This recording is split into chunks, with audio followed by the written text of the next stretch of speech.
You know what could be nice, Peter? What could be nice is Tintin is back in these seats here, and Sakharine is up here. One of the interesting things with this whole process has been the fact that Stephen and I have been on different sides of the world. But that surprisingly has not been much of an impediment at all. And what we've done for the last 2 years is have regular calls over the Polycom system, which is a sort of a visual audio link. Well, the collaboration was with Peter and all the designers and character animators and previs artists at Weta. And when that process began, Peter was back in Wellington, New Zealand. I was here at DreamWorks in LA, and we did the whole thing on Polykongs. From King Kong, we call them Polykongs instead of Polycoms. And every single decision was made during those sessions. I like that look very much. That's a good look. Having to do with the look of the picture, the look of the characters, and just putting the whole story together.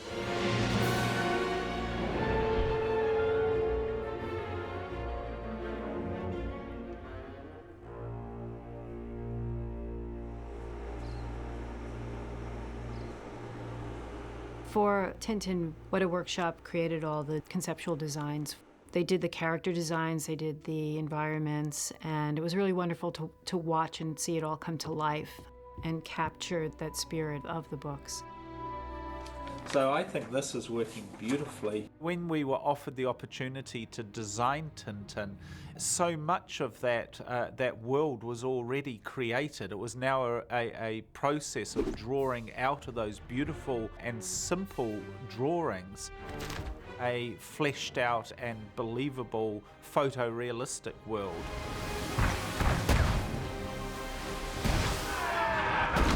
One of the first things we did was to actually take some of the most well-known art and start to illustrate them in a palette, in the vernacular of film, to see if the world had a solidity and sat well in the graphic and ultimately animated style that we were intending to make it in. A man can only hang on for so long without his vitals. Captain, calm down. There are worse things than sobering up. Look, Tintin. Oh, we're saved. The concept that we talked about was making the world of Tintin very real in the sense of the textures, the fabric of the world would feel real. Everything looks very organic and believable, and our characters have got skin and hair and the lighting affects them, and they look very real except they're caricatured in a way that matches the designs that Hergé drew. The actual character models that Weta Digital put on a kind of lazy Susan so we can spin them around and look at them from every angle.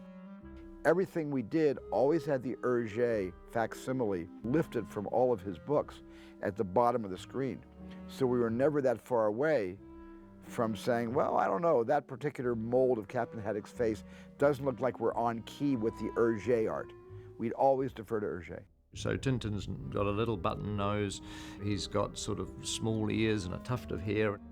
And Haddock's got a great big bulbous nose and his eyes are too close together. I mean, you could never ever find actors to play these characters because their faces are way too distorted, but they do look like the drawings that Hergé drew.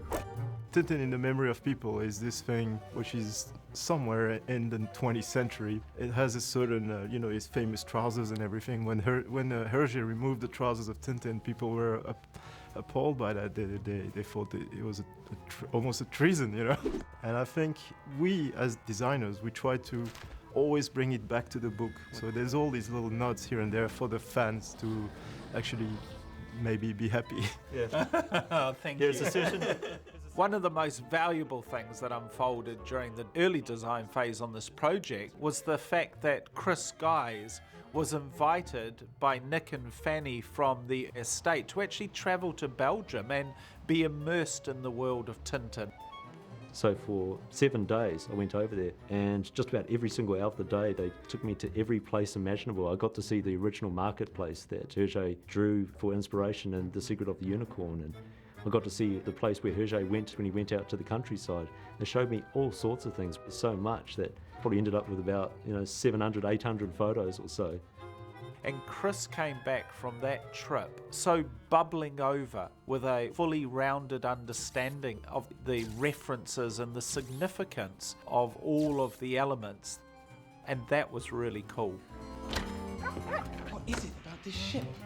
Weta has been doing all the design, amplification, and sort of flushing out of the Hergé world into the assets, as we call it, and what we call the digital set pieces. Bringing that in through Weta Digital's creative and previs department, we would do set reviews, asset reviews, look at color schemes, layout, and reacting to what might be in this world.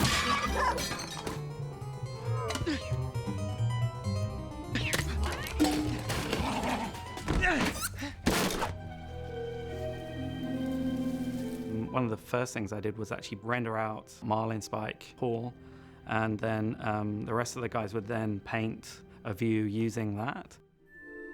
I think it's quite unusual architecturally. I kind of studied architecture a little bit when I was at art school, but it's very unusual style, but extremely unique. Will you look at this place? I don't think it's changed at all since I was a wee boy.